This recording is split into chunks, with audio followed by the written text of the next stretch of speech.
Live from a NASCAR bunker in Kyle's parents' basement, it's Turn the Radio Off with Mike Parsons and Kyle Bauer.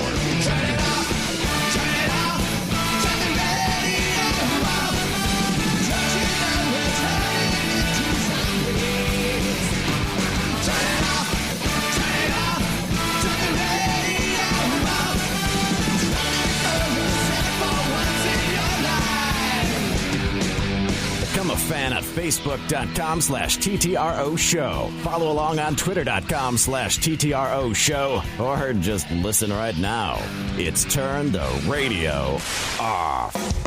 I think I'm going to change the name of the show to the Mike Parsons Bi-Weekly Basement Extravaganza.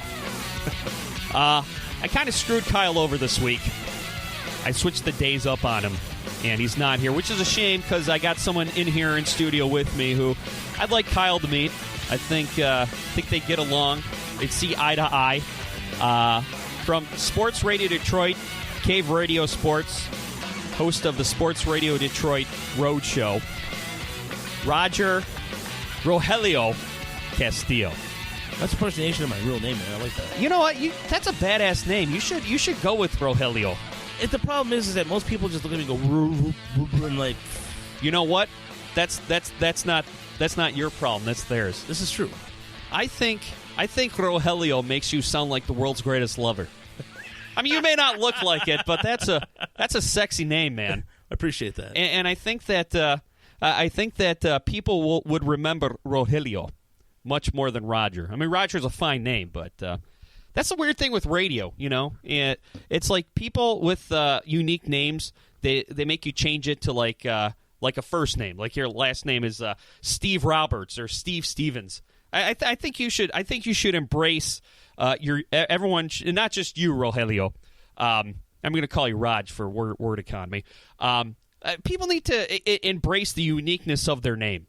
I would agree, and I think that more listeners would find that relatable, considering that if you look at FM radio and AM radio as being kind of something that's not a main medium anymore, per se. So I think that if you're going to attract listeners, I'm sure in some parts of town, if you were like a Joe Kowalski right, or Dan O'Brien or something like that, maybe certain like Jim O'Brien from the CSX. I'm sure people Irish were like, O'Brien, yeah. Right. All my fellow Polacks would love a guy named Kowalski on the radio. Oh yeah. When the killer was out there, man. Oh, that's right. Rest in peace. Rest in peace. Rest in peace. Well, it's our first show post 15th anniversary 9/11, and every year around the 9/11 episode, I always debate with myself. Do I want to do a remembrance episode? Should you only do it on the big milestones? I mean, it comes up every year, and really, how many different angles can you take on it? Everyone wants to talk about, where they were that day. It's like, who cares? If you don't know who the person is, who cares what you're doing that day? And to me, I think we need a different slogan, Raj, than never forget or always remember, because I don't think there's any possible way that people who were alive during that day are ever going to forget. I mean, I think people's hearts are in the right place, but I don't know. Never for. Okay, we remember. Now what? Now what do we do with that? I think sometimes what really bothers me about this sometimes, or it bothers me all the time, is that we are doing all these special little things like to honor this, and there's other days in the history that I think we've kind of like taken a backseat now because maybe it's generations have died out or anything, but. Like I look at D-Day right as a day that's I think the most important day in American history. You're right. That's when we became a superpower, and it's a much more triumphant day than when 3,000 people were lost in the trade towers, and then countless other people in the Pentagon and in that field out in Pennsylvania. But it's. Okay, so what do we always want to remember? Of course, we want to remember the victims who passed away and their families. But I think there's a lot of other important things we've forgotten about that day, and the days after. Especially how united we were as a country and how divided we are now.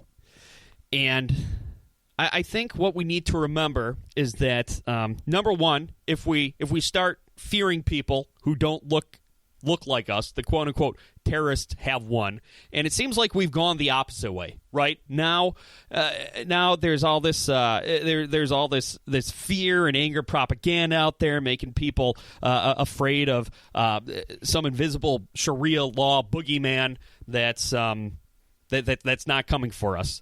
And I think 15 years later, instead of being united, we are more divided and scared of each other than ever before.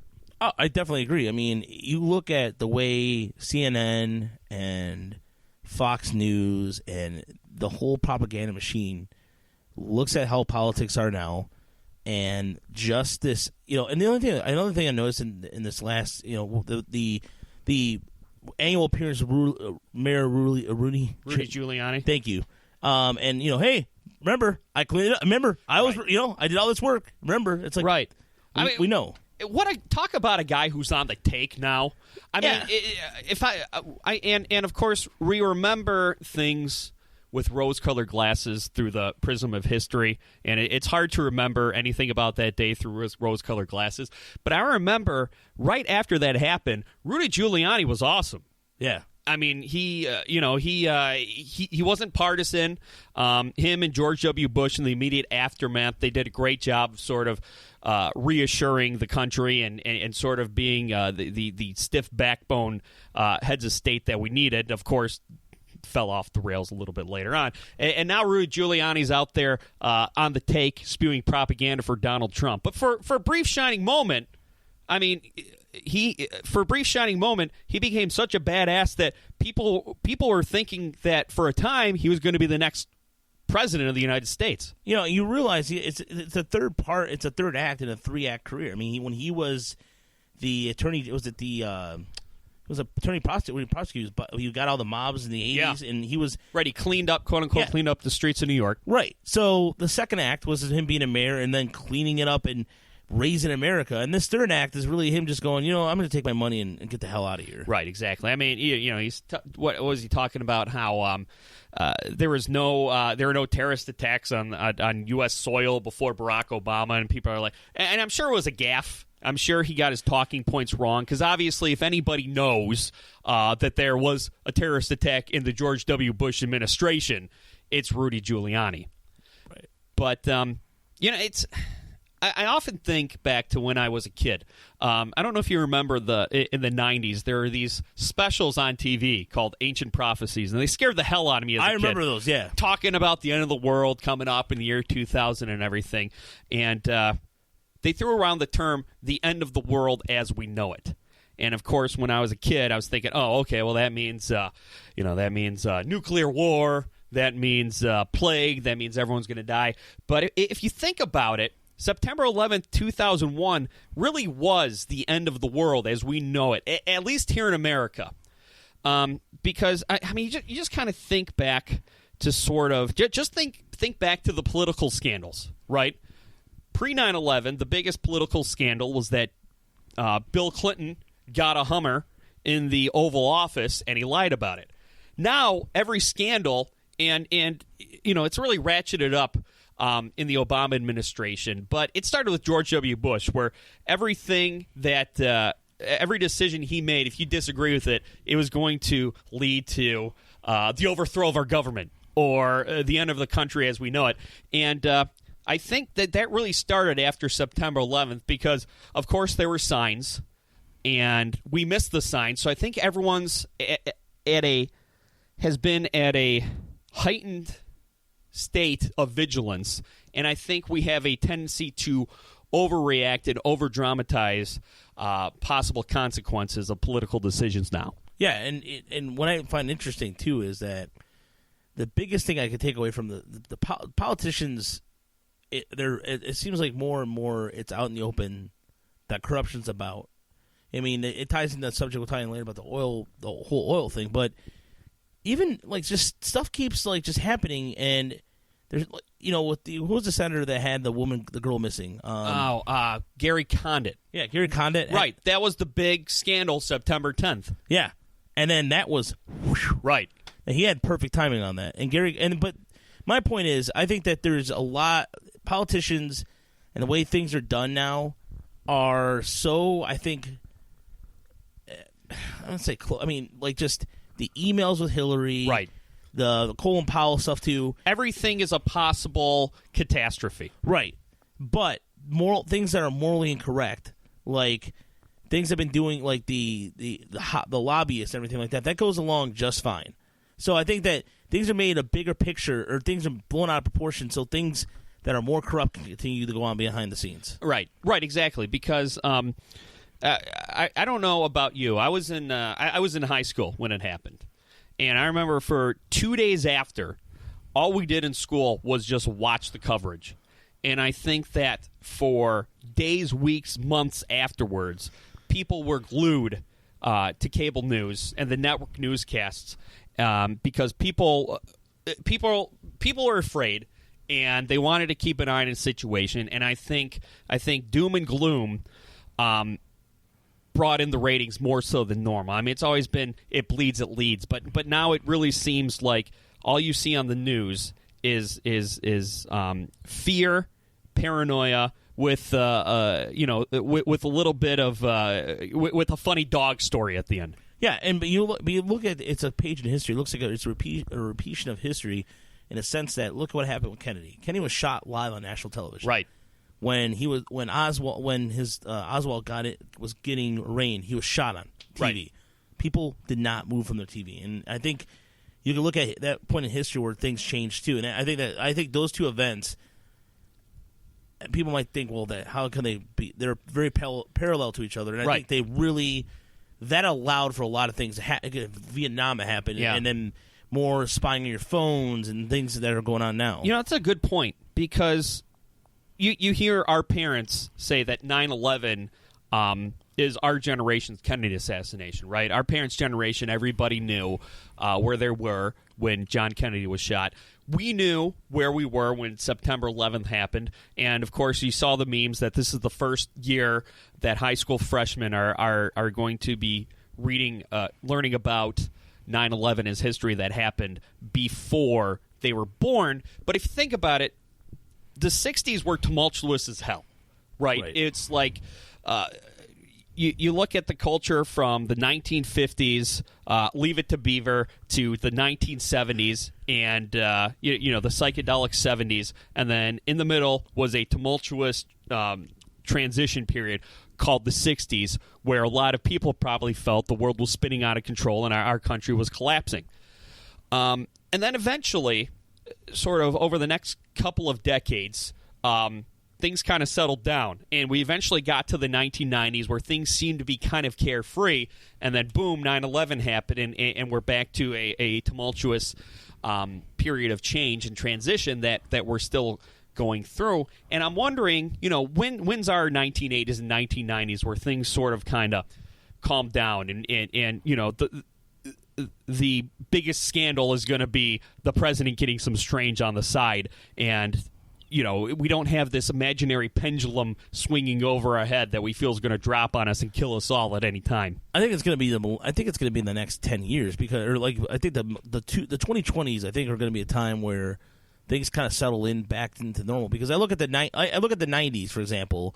90s and the 70s. The reason why the 70s got so big in the 90s again is because people in the 90s started going, "Oh, AIDS is gone? Cool. I'm going to start banging without a rubber again." Right. Or I'll bang with a rubber, and that's my invincibility code. Exactly. Yeah, exactly. You saw, fashion coming back from the 70s, and then you saw this carefree. You saw movies again. Right. Becoming, these indie movies started becoming a thing again. It started, Miramax films and Clerks and Pulp Fiction, stuff like that. Where in the 80s, it was all about blockbusters. Right. And safe choices, family choices. Right. The Reagan years. More frivolity. Exactly. And so the 80s were trying to relive, which is why if you notice that if you look at anything in the 80s, like the biggest thing I could take away from the 80s is that they were trying to take back the culture they had in the 50s, which is, look, for example, Talking Heads with the big shoulders, and then they did the movie with the cowboys, Pee Wee Herman, all that cowboy culture. There's certain things that you notice in the 80s, you look back and what was our reception with fucking cowboys in the 80s? Yeah, we were trying to get, the country is trying to get back to Mayberry with a little more advanced technology. Right.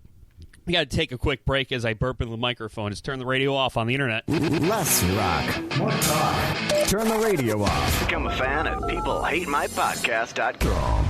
They're a new generation of Democrats, Bill Clinton and Al Gore, and they don't think the way the old Democratic Party did.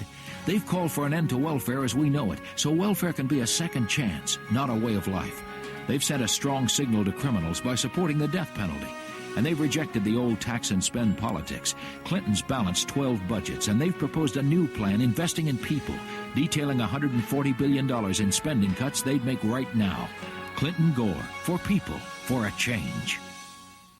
To pay for his increased spending in Arkansas, Bill Clinton raised state taxes, and not just on the rich. He increased the sales tax by 33%, imposed a mobile home tax, increased the beer tax. He assessed a tourism tax, created a cable TV tax, supported a tax on groceries. And now, if elected president, Bill Clinton has promised to increase government spending $220 billion. Guess where he'll get the money? Ross Perot on Voting Your Conscience. If you want to rebuild the job base, let your vote say so. If you want a government that comes from the people instead of at the people, let your vote say so. If you want to reduce our $4 trillion national debt, let your vote say so. Look at the issues. Look at the facts. Look at all three Switch off the radio. Turn off the radio. Shut down your radio system. We'll do it live! What? I'll write it and we'll do it live! Turn the radio off. There you go. I'm drunk. Have you seen these pictures with this quote-unquote sexy teacher that seemed to be busting up the internet? Yeah, I went to go on Yahoo, check my fantasy football, and I was like, hello! Yeah, right. It was on the Yahoo headlines today. By the way, I'm here with Rogelio Castillo. Kyle's not here because I switched the time on him this week, and we're planning on having a three-way podcast bukkake, but Kyle couldn't make it. So I'm here with Rogelio Castillo from Sports Radio Detroit, the Sports Radio Detroit Roadshow, and caveradiosports.com. Tell them all the places that they can find you. Well, you can find us on sportsradiodetroit.com. You can find, I do a Tigers podcast. I do the SRD Roadshow, which will be back from hiatus. I'm hoping in the next couple weeks we're recasting a little bit and doing some different things. And you can also find me pretty much on Cave Radio, too. I'm going to be co-hosting a show on Sunday nights called the Motor City Juke Joint. And it's going to be talking like some indie music, and so, yeah. Oh, branching out. Very diverse. You're a man of diverse passions. So you're the boss at Sports Radio Detroit, though, right? Yeah, I'm PD. Ben Sloggy is the editor-in-chief, and he helps me with recruiting talent and trying to actually hopefully making a profit off this thing. You must have the patience of a saint. Yeah, I mean, just dealing with people, especially on a like a sort of a hobby medium that is podcasting, where you're not paying people, so you can't tell them to get their shit together. Yeah, but there's a lot of egos involved in it. I mean, there's a guy in Melvindale who makes pizzas that I'm not going to say, but I mean, who basically stole our format, decided to go do it on his own, and now is going to be hosting a golf tournament where he's going to make money off of it. So, suck a dick, dude. Wow. Dang. Shots fired by Rogelio Castillo. I'm sorry, I had to get that off my chest, Mike, and I thought this was a proper medium to do it. I hope that gets picked up by Yardbarker and gets me a little traffic here to peoplehatemypodcast.com. Yeah, so this super hot teacher, she goes by Paris Monroe on Instagram, but her real name is Tracy Brown. I sound Sweet Georgia Brown. I sound like such an old guy. Tracy Brown, and she has started somewhat of a social media shitstorm here because she's on Instagram, and her Instagram picture. Whoa, I didn't see that picture on the right there, sir. She's a beautiful woman. She's a beautiful black woman with very generous proportions. Yes. In the desirable areas, so to speak. And actually, the photos on her Instagram really did not touch off the firestorm. It's a picture that was taken by, I think this was a parent on the first day of school, and then they went to her Instagram Instagram page and started finding all these pictures of her. And there are some risque pictures of her. There's pictures of her in a bikini and a swimsuit, but all the pictures of her in school, she's covered. She's wearing a pink dress. She's wearing an animal print dress, and she's wearing a Georgia Tech T-shirt and some jeans. And she's not really showing any skin, but like I said, she's blessed in many areas. And the dresses are form-fitting as dresses are, and people feel that she's dressing too sexy for school. Now, I can see if you go to her Instagram page and you think her bikini pictures are sexy, and fine, whatever. Put that on private. But it's weird. It's almost like a weird. Would it be reverse body shaming, or is it just body shaming altogether? I think it's body shaming altogether. I mean, look, those pictures of her at school. I remember teachers dressing like that. I mean, I remember there were certain teachers who dressed a certain way. You're lucky, because I never had a hot teacher. No, I never had a hot teacher. Apologies to all the fine educators in the Chippewa Valley school system. You're all great. I love you all, but I never had a hot teacher. I went to a Catholic school for 12 years, my friend. I had nuns and pissed off teachers who didn't get picked up in public schools. What was that? Was that the 90s? Yeah. Early when did you graduate? 99. 99. Okay, yeah. So they were still hitting you with rulers if you misbehaved back then. Yeah, close. It was towards the end of that period. But So when you started, did they really hit you with rulers? I told my principal, who was a nun, told me I was never going to amount to anything in my life. Yeah. Well, that's their job. Yeah, the demoralizer. Yeah, of course. But I had my son had a teacher. His 6th grade teacher. He kept talking about her all the time. I'm like, well, what's the big deal about her? So I went to see her. I'm like, and she had a low cut little top on. Right. And I was stunned because I'm like, wow. And so something very similar to what she was wearing there. Yeah. Except she had a little bit of cleavage going. No one said none the wiser. So I think people are. Why are these stories? I don't know. And here's the thing, okay? Like I said, she's wearing a form-fitting dress. She's not showing any inappropriate skin. Her skirt goes to her knees. Yeah. And, if she was a scrawnier woman, if she were overweight in wearing that dress, I don't think that people would have a problem with it. Right. And if we're going to preach body acceptance, which I think we should, you can't pick and choose what bodies to accept, because it's almost like saying, well, fat people are inferior, so we need to give them a hand up, and this woman with a more desirable body shape, she's at an advantage, so we need to knock her down a peg. I mean, she can't help it. What's she supposed to do? Tape her proportions down in school because a parent has a problem with it. Either a father is too attracted to her, or a mother feels threatened. It's like, her body's her body. I want to know. I guarantee you, it's women who are threatened by her. My husband's going to come in here, and they're going to, maybe, but and I guess I didn't really look much into the demos of this, but I mean, I could see it being men as well, because every spring you hear these stories about a young girl who was embarrassed at prom because the fathers think that what she's wearing is too skimpy, and it's like, look, just because you can't stop sexualizing a woman for a second. Like I said with your name, Raj, that's not her problem. That should be their problem. Right. And even in this case, too, with her as well, if she's a good educator, what does it matter? If you're getting that offended about her, what is the end game for you then to get that upset? If she's getting your kids to be educated in school and she happens to be nice or whatever, cool. But right, like, do these parents want the school district to force her to wear like a garbage bag or a poncho? I mean, what the hell? I mean, or a blazer. I mean, I don't know. Like the sexualization stuff. You're right.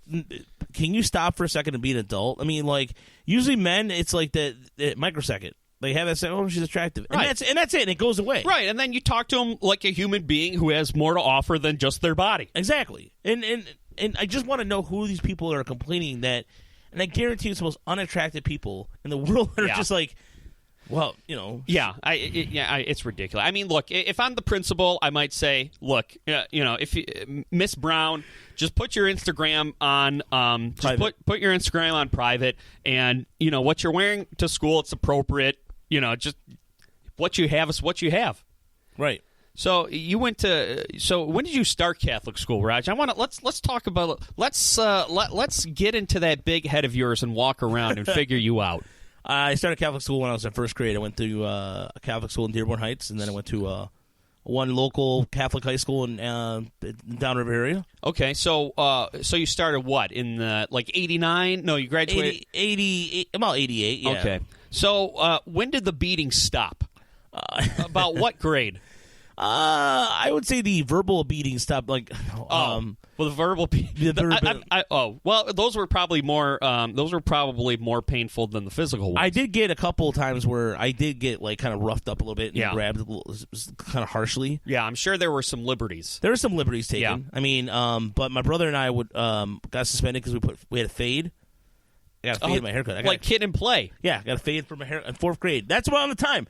So you're talking about House Party 2 was about this time. So it's 4th grade, 5th grade. So you're talking about 92, 93 in that period of time. Okay. So I got suspended quite a bit, though. I mean, I brought a Sports Illustrated swimsuit edition to school in 7th grade. I was always testing them. I mean, it was to the point where I had a swear jar, and in 5th grade, and I got up to $8.25. It was for $8.25. I never paid it. How much? So how much did you get charged per swear? A quarter. Okay, so let's see. 4 times 8, that's 32. 32. So you swore 36 times. Yeah. Is that in a semester, in a week, in a whole school year? It was an entire month. Wow. Well, actually, you know what? If you think about it, what grade was this? 5th grade. Okay. If you heard a swear word in school, like it's like the needle coming off the record. Yeah. So 36 times you said in a month? Yeah. Actually, 36 times in a whole school year. It was after my parents divorced. Oh, I see. And they didn't give you any leeway for that, huh? Nope. Yeah. Well, maybe that's good because maybe you would have become a wayward atheist without that. I became it. Well, ironically enough, my grade school, the priest got in trouble not for boys. Yeah. He was banging girls' mothers.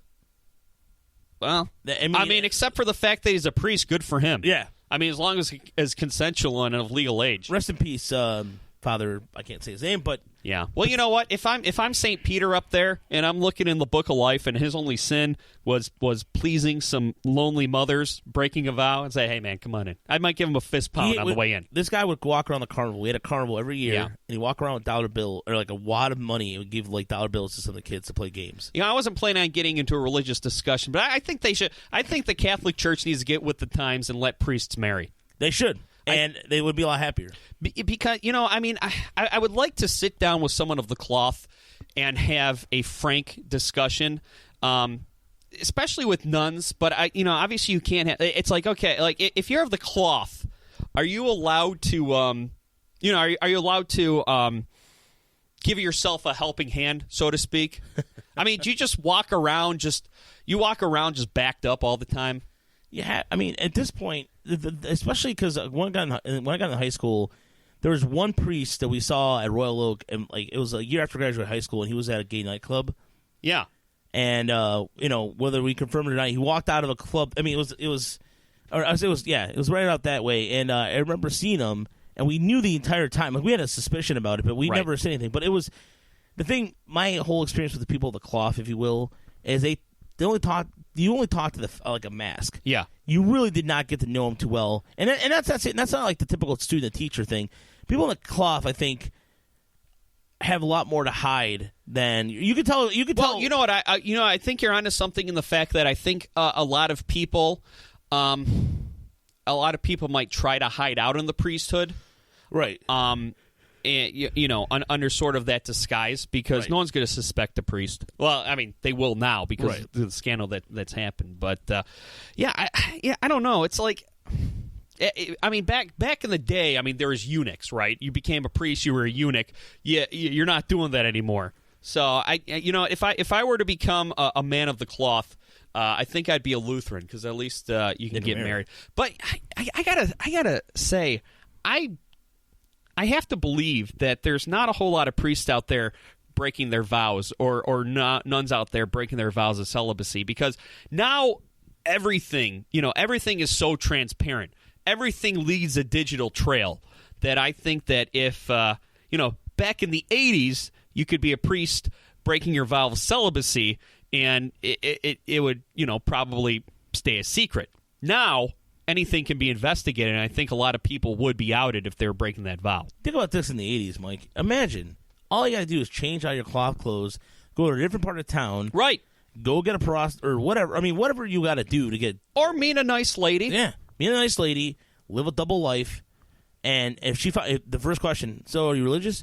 Yeah, what are you? Catholic? Okay, never mind. And as soon as they say Catholic, then you know... Right. Right. Maybe you go on J-Date because no one's going to recognize you. No one's going to recognize you from church. If they say they're atheists, you're like, okay, I'm good. I'm good. Right. Yeah, they won't feel bad. Yeah. And they ask you what you do during the day between 8 and 4, and you say, I'm a laborer. Did you, when you were in school, were there any nice nuns or were they all angry? There was one who I will... to this day is one of my favorite people, and she taught me how to tie my shoes. Oh, that's sweet. Sister Josephine was a very, very nice lady, very patient, and she when I was going through a hard time, and she would joke up to me, she'd just be like, and she always called me Rogelio. She never called me Roger. Yeah, she good. I like her already. Yeah, she goes, Rogelio, and she just pat me on the back. She's like, she was Hispanic. Okay. No, she was Italian. Oh, okay. So the Dusty Rogelio. I gotcha. Yeah, she was a very nice lady, and her and actually the librarian, Sister Jo Marie, got me in the books. So those two ladies were just Sister Jo Marie had her days, but whatever. Yeah. Well, maybe those nuns were so angry because they're old after a lifetime of not getting any. If my mom heard this segment, the devout Catholic she is, she would kill me. It's Turn the Radio Off on the internet. Turn the radio off with Mike Parsons. No drug dealers living next to me. Pretty good deal. Kyle Bauer. Yeah. People hate my podcast.com. Attention! Your gym teacher escaped from charm school, irons his underwear, watches hygiene films. He says, Anyone chewing bubble tape owes me 50 push-ups. the lunch lady wears a hairnet, serves mashed potatoes with an ice cream scoop, puts gravy on everything. She says, Bubble tape is not part of a well-balanced diet. Bubble tape, it's 6 feet of bubble gum for you, not them. So, let me repeat your order here. That'll be 1 double cheeseburger, ching. Large fries and a large soda, ching. 2 kids meals and 2 medium sodas, ching. 1 chicken sandwich, large fries, and a vanilla milkshake. Bada bing. That'll be $62.75. We're a little shy. Remember when you could feed your whole family fast food for less than $10? Well, at Rally's, you still can. Rally's has it right. Turn the radio off. Tell your friends about us. Make them like us on Facebook. I am not sure if we are broadcasting properly. Turn the radio off. Online and worldwide. TTROshow.com.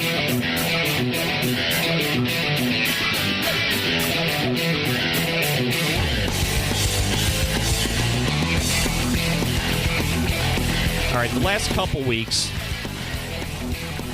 done a pretty good job of not dropping the T word because it's a snake that chases its own tail, right? People don't want Donald Trump to become president, but he's this campaign is such a cluster, and it's so compelling that you can't help but to talk about it, and we get into this trap where you're thinking to yourself, okay, this guy could lead us to nuclear war. And yes, I know Hillary Clinton's not much better, but I feel like Donald Trump being elected would lead to the final proliferation of Skynet. And so, and people in the media don't want him elected to president, but We're always talking about him, and I'm just a humble podcaster who's happy to get 50 downloads a show. But on TV, what they're doing is they're giving him billions and billions of dollars of free advertising, and it seems like he's dialed it back a little bit. It sounds like he's, and I kind of predicted this. I'm not 100% convinced Donald Trump believes all that he's saying. I think that Donald Trump is a master businessman and marketer, and I think he knows the buttons to push to get people to vote for him. Got him the nomination. Now he's like, oh, shit, it's the general election. I can't be so crazy. I got to dial it back a little bit. Yeah, obviously. And the thing is, especially with the rallies don't seem as angry. Or violent, right. Or violent, so that's kind of toned down a little bit, which is nice. But in a set, like here, I think also what I'm glad to see is that the people who are not voting for neither are actually going out and trying to educate themselves on other candidates. Right. I mean, Jill Stein is terrible. Don't get me wrong. Right. But you know what? At this point, I think I might take a chance with the guy that doesn't know where Aleppo is. Gary Johnson. Yeah. Because, look, here's the thing. Okay, obviously, if you're running for president, you need to know more about foreign relations than myself. But I'm wondering how many of these people out there who were reposting the video, this isn't good, blasting Gary Johnson, heard of Aleppo before the whole MSNBC gaffe. But we all remember when Trump first launched his campaign and, what he was saying about different ethnic groups. Mexicans are criminals, they're rapists, and some of them are good people. And how, we need to bar all Muslims from coming into the country till we can figure out what's going on, another vague term. And then Hillary Clinton goes to some campaign stop and says that half of Donald Trump's supporters are deplorable. And now, all of a sudden, these people who, quote-unquote, hate political correctness think that Mexicans and Muslims shouldn't be so offended, are totally butthurt by being called deplorable. Mike, it's the same people, it's the same exact people that will be at a casino and they see a Muslim across from them and whisper, and will ask them full out if you're a terrorist or not. But if the Muslim or the person at hand goes, well, you're fat, in return, because it might be right. How dare you? How dare you? How dare you assault my character? It's like you asking because they have a turban on their head or whatever. Right. It's. I mean, look. They're running around saying Trump's just saying what everyone's thinking. Yes, he's saying what terrible people are thinking. Right. And do I think everyone who supports Donald Trump is a racist? No. Some, I'm sure, are very great people, just like how he feels about the Mexicans. And I know some nice people who are voting for Donald Trump. I disagree with them vehemently. But you can't ignore the fact that a lot of his momentum has come from scaring people about folks that don't look like us. Yeah, fear-mongering. I mean, he's done a very good job of that. He also has done a very good job of, too, is making the uneducated who do vote in this country. I mean, right. The uneducated are the big reason why the general elections happen in the first place. Right. This is what happens when as many people care about the election as American Idol. Remember that hot take when American Idol first became popular? Yeah. Like 222 million people voted, and everyone's like, "Oh, I wish this many people cared about the president as they cared about American Idol." Well, now they do. Yeah. And this is what happens. Right. You got to you took a guy who people the quote unquote American Idol crowd watched on another reality show, and now he's the front runner. And the thing about it is, Mike, that's what's going to get worse for some of these unwashed folks, what they call quote unquote the unwashed masses, is that you're going to see. I mean, right now, I don't know what the polls are at the moment, but when you're going to see more and more of them finding a way to just yield this to the closest result possible, because everyone thinks that it was going to be a landslide. But Hillary getting sick, and then Hillary saying the deplorable thing and blowing that up. Right. Thanks to Fox News and social media. I think if social media wasn't Do you think social media has a reason why this has been amped up so much? I mean, I think it's a reason why everything's amped up so much. I think it's a reason that, to borrow a term from you, Raj, polite racism has gone to just blatant, flat-out racism under the guise of liberty. Liberty and patriot has been hijacked by the likes of Breitbart, who they try to give you these. I mean, back in the day, racism was very obvious, right? You would call someone an epithet. Right. Now they're like, oh, hey, look at all these numbers. Yes, there's a lot of black people in prison, but that's because the black people are committing the crimes, and here's some skewed data. You know, it's very subtle now. Right. And political correctness has become a buzzword too. I mean, there's being overly political correct, and then there's just not being an asshole, right? They're just being considerate of other people's feelings, and political correctness can go too far. But I think the rally against political correctness goes a little too far, where it's almost becoming socially acceptable right now to be xenophobic and racist. Yeah, and even the thing that I have been seeing a lot lately too is, and we talked about this before on the Roadshow, not a political a discussion. Not you can't have a discussion. You and I are having a discussion right now. What you're seeing instead is a person spewing out something, them disagreeing with it, and then just this 3,500 thread among comments. I mean, NPR did the smartest thing possible and deleted and took off disabled comments. Yeah, because people are not having arguments; they're looking at the bully. You know, the bully picking in and picking a fight. Well, and it just makes your feelings amplitude. It amplifies your feelings, your inner feelings. Well, and the one thing that I've noticed more so in the past 4 years is are people not agreeing to disagree. And, you know, it used to be that people could disagree with things, with each other on political things, and not define the other person by their political beliefs. Now it seems like there's certain issues where if you disagree, you write that person off as an asshole. You write that person off as a commie bleeding heart. And, you know, I mean, one thing I keep in mind, and one thing I genuinely feel when I'm debating with someone, and not with politicians. Politicians are corrupt, and they're in it for their own purposes. But, you know, the people you know in your real life, I really feel that people believe what they believe because they feel it's best for the country. So I think even if I disagree with people, I still think that they have good intentions and it's coming from a good place. And that makes it a lot easier to not write somebody off if we disagree on something. And I would agree with that. And I think, but the thing that I noticed, and I think that came aware to me, was a few years ago, I was on a date and I was talking to the girl about politics. She asked me who I voted for. That I vote for Grant. Was I a big fan of Granholm? And I said I did before, but then I realized how little she did. Right.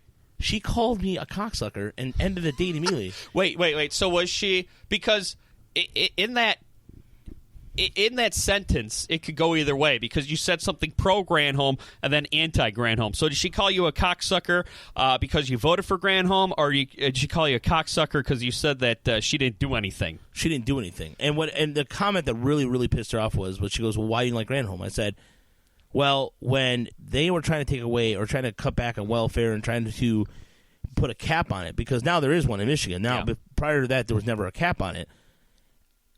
Mayor Kilpatrick said, look, that's not good for Detroit, and she wisely pulled it off. Yeah. Pulled off the table. And she's like, well, people in Detroit need, blah, blah, blah. And I was like, look, you don't put a cap on something. That's not fair. I'm like, people can't be on that forever. Well, people are going to struggle forever. I'm like, so we had an argument. We were having, I thought, a debate. And she's like, you're a fucking cocksucker. You don't care about anybody. And Jennifer Granholm was a great governor. I'm like, okay.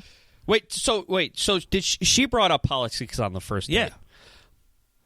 I mean, that's against social graces, but I mean, I guess that I mean that's a great way to eliminate people right away. But I mean, I feel that everyone's a nice person until you start talking politics. Right. And I was thrown back by it because not that social etiquette, I wasn't aware of the social etiquette about, and I didn't find out later, you don't talk politics the first date. But she asked you. Right. And I wanted to have an honest conversation. And I felt that it was going to be one of those conversations where it's like, I'll agree to disagree, whatever, no big deal.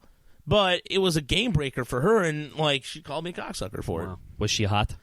She was. And that's the part. It was like the entire time I was like kind of looking down because she had a low cut shirt on, and it was one of those things that I was just like, damn it, Roger. But then I'm like, by the same token, I was so pissed that, and I'm like, just because I don't agree with you doesn't make me a cocksucker. Yes, it does. I'm like, okay, whatever. Oh, well, c'est la vie. Let's turn the radio off on the internet. Turn the radio off with Machine Gun Mike Parsons. And guess what? Life isn't fair. You don't always get what you want. And Kyle Avocado Bauer. Oh, zombie preparedness kit. I'm a zombie. Lols, lols, lols. We'll be back in seconds. Turn the radio off. With more Turn the Radio Off. On the internet. Attention! Your gym teacher escaped from charm school, irons his underwear, watches hygiene films. He says, anyone chewing bubble tape owes me 50 push-ups. The lunch lady wears a hairnet, serves mashed potatoes with an ice cream scoop, puts gravy on everything. She says, bubble tape is not part of a well-balanced diet. Bubble tape, it's 6 feet of bubble gum for you, not them. So, let me repeat your order here. That'll be 1 double cheeseburger, ching. Large fries and a large soda, ching. 2 kids meals and 2 medium sodas, ching. 1 chicken sandwich, large fries, and a vanilla milkshake. Bada bing. That'll be $62.75. We're a little shy. Remember when you could feed your whole family fast food for less than $10? Well, at Rally's, you still can. Rally's has it right. Turn the radio off. Tell your friends about us. Make them like us on Facebook. I am not sure if we are broadcasting properly. Turn the radio off. Online and worldwide. TTROshow.com.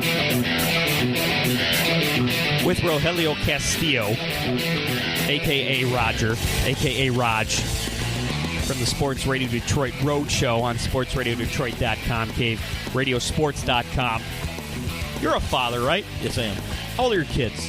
I have one, and he's going to be 16 in October. Okay, so you've got 16 years of parenting experience. Yes. Have you ever run into a situation where you support something that an adult does, but it's something that you might punish your kid for? And I guess what I'm asking, we opened up the show, obviously, talking about the 15-year anniversary of 9/11. And it seems like 9/11 is being kept on the front page by these protests in the NFL, those are also being kept on the front page by the anniversary of 9/11. And, of course, it all started with Colin Kaepernick, or as a lot of people who've never heard of him before this call him Kaepernick. He knelt down during the national anthem on the first preseason game of the NFL. And, of course, it was a very controversial move and everything. And I had to be honest, I didn't really know what to think of it at first, because I always stand for the national anthem. But also, I'm not going to get upset about someone not standing for, a symbol, right? Especially when I feel his reasons were valid, and people have mixed feelings, and I don't even have a problem with people who have a problem with it for the exact same reason I didn't have a problem with him kneeling, because everyone's entitled to their own opinions, and you can be pissed off, and that's fine. But ultimately, I fall in the camp where I disagree with it, but I support it because he has the right to do it. But, and I think maybe, I've been thinking in this context a lot lately, because Chelsea from upstairs, who you met earlier, my wife, and I are thinking of having kids in the near future, and I guess I'm sort of nesting in my head and seeing how I would handle situations as a father, because even though I support Kaepernick's right to do it, if I was at a sporting event and my kid didn't stand during the national anthem, he'd be in trouble. And I was wondering if anything like that ever happened, and how do you rectify that as a father? Well, right now, his big issue is like right now his identity. He's struggling with his identity, and not just because my son's half black and half Hispanic. So his issue is, and it's been where this happened a few years ago with the Trayvon Martin thing. He wore hoodies. Yeah. And he was getting, after that happened, coincidentally, he started getting profiled at the mall. He go to Southland Mall and get profiled quite a bit. Wow. Yeah, and he was like, he's 12, 13 years old, and he's like, come home crying, like, Dad, why are people staring at me? Yeah. And I said something like, look, this is going to happen. Yeah. You have an afro, you have your hoodie up, you're going to look at a certain way. And I was delicate about the words. And sure. He's like, well, that's unfair, blah, blah, blah. Why should people judge me the way I look? I'm like, Matthew, you can have... And I had explained that to him. Right. He's absolutely right. Right. And then he kind of made a comment. He's like, well, you always try to do things to fit in. Why you try to do that instead of being... and this ties into what we talked about earlier between Rogelio and Roger. Yeah. And I was like, well, Matthew, I don't want to deal with it. Yeah. And even now, this whole Colin Kaepernick thing, if my son did not want to stand, he has every right to. Yeah. And I would support his decision. If it was something along the lines, if he's pulling up the finger to the flag, then we have a problem. Right. Then I'll kick his ass. But, that's a very interesting point you bring up, because, the reaction does seem to be divided along racial lines. And not saying that all white people oppose Kaepernick and all black people are for Kaepernick, but when you hear people speaking out, it does seem to be generally white people who are outraged by it, with a few white people who aren't, and then the people who are supporting him seem to be of a different ethnicity. And I think we're seeing this here, because me, as a 100% white guy, I assume that your kid has had the same experiences that my kid would have, and your kid is he's biracial, and I automatically assume that my experience and your experiences are going to be the same. And I think one thing that we can take from this is that based on how you look, everyone's experience in this country is different. Right.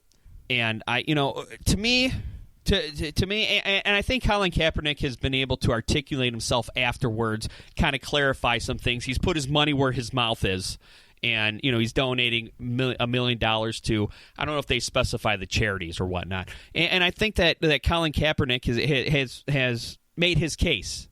Has made his case well. And I think he's done two things. One, other players have gotten involved, and he's starting a dialogue, which is what I think he wanted to start in the first place. Right. And it's a peaceful dialogue.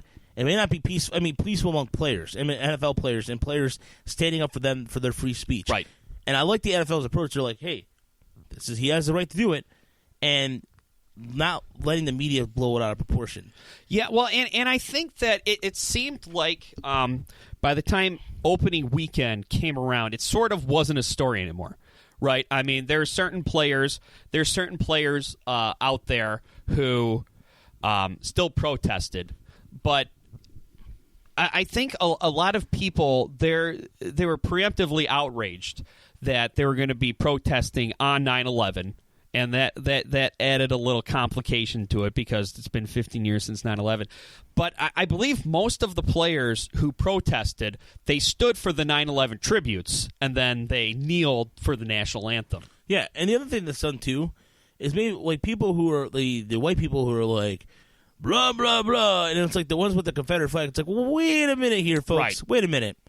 You have a symbol of somebody who is trying to walk away from the United States and become their own country. Right. Shut up. Right. But, I mean, I also understand that, a lot of the negative reaction wasn't necessarily racist. I mean, Was it preventive, you think? Or not preventive, but it was like baiting for a reaction almost by the media in a sense, because I think the media expected more of an outrage. Well, there was an outrage after it happened, and I think a lot of it. I often call myself an ignorant white person, and I think a lot of it is that as white people, certain things don't affect us, right? We don't get profiled at Southland Mall for wearing a hoodie, and I think that it's not hateful. It's just not believing that racism exists, even though it clearly does. Yeah. And I think a lot of it was just a lot of people who are patriotic. Look, this is a great country we live in. We really do. And I said it last week. As a white guy, as a white, middle-class, straight male, I've got 4 of the 5 winning lottery numbers, right? The only thing I'm missing is I'm not rich. But I got 4 of the 5 winning lottery numbers when it comes to the lottery of life. And, if you're not white, then you only got 3. And you feel like that flag doesn't afford you the same liberties and the same protections and the same rights as everyone else. And to me, that's what I think the message is. And I think that's what Colin Kaepernick has been able to bring across. And I think that most people, once they heard that, they're like, okay, well, you should still stand for the Pledge of Allegiance, but you're not the Malcolm X Black Panther radical I thought you were. Yeah, and there was somebody, I forgot what team did it, but there was somebody who did the right. A lot of people were doing that. And I also think that it quelled a lot of anger when the players who were protesting stood up for the 9/11 tributes and and still protested the flag. I think that diffused a lot of anger right there. The anger I thought that was funny was that people were like, "You just go out there and play football, right? Football." Or because they're rich now, they've never been subject to racial persecution ever in their life. That to me is the most laziest bullshit argument out there. And also what I hate is when they're like, oh, well, you want to protest this country? Go to Cuba and see what happens. I mean, that's apples and oranges. Yeah. It's like you can get out. It's like, yes, you're illustrating your own point. This country is great because people can protest. Right. You have the right to protest. Stop protesting because in this country you have the right to protest. What? Yeah, that doesn't make any sense about moving to another country. It's a lazy argument. I mean, right. You look at, we're in a country where you literally can walk down the street, have a ham sandwich, and for whatever reason maybe have a pet monkey in your head, and no one would say the wiser. Right. You go to another country and you try to have a ham sandwich, you might get yelled at or get shot at, right. And the monkey might be sacred somewhere else. Just because things are bad somewhere else doesn't mean that we have to accept bad things here. You know what I'm saying? Yeah. It's like when people are like, oh, well, hey, you think it's too hot? Just wait till the winter. Well, okay, just because my leg's broken doesn't mean I'd rather have my arm broken. Okay? And I've been to Cuba. So I can firstly and foremost say, Cuba, there's people who look like they're 35, 40 years old, but they're 19 because they're malnourished. Malnourished. Yeah. They live in houses that look like a garage, and they can't speak about the government because citizens who don't live in Havana, if you live outside of Havana, you're not allowed in the city proper because the tourists, you'll scare away the tourists. Oh, really? Wow. Yeah. Yeah, so I'm sure there's a whole lot of weird shit about Cuba that's going to start coming out now that Americans are allowed to travel over there. Yeah, but it's to sit there and say that I hate that argument so much. The one gripe I can see are the people who are upset that Kaepernick and these players protesting aren't facing any discipline, and the players who are. I think ODB, he had cleats that were airbrushed to look like the World Trade Center. And he couldn't wear them. Right, and he got fined. I could see that being an outrage, but it might be kind of a cool tradition for the NFL. You fine the players for paying tribute on their uniforms, but you take those fines and you donate it to like a police or fire department charity. So it's like your tradition. It's sort of like you being fined is you donating to it. Instead of going back in your pockets, you really don't need the money. Right, exactly. So it's like, you wear that, you're going to get fined, but that fine is going to be a donation. And that would be very good PR for them. Yeah, I think that'd be a cool tradition. All right, we got to go here. I hope my Spotify works. We got to go out with Nelly. I don't know if you saw this, Raj, but he's in some trouble with the IRS, and he needs 250 million streams to pay down that debt. Holy shit, really? So we're doing our part. Hashtag Nelly Strong. Hashtag I'm gonna buy you some Band-Aids, man. Yeah. We could have done another topic about how rich people go broke. Crap. We got to go. Thanks for listening, Paul. Bye.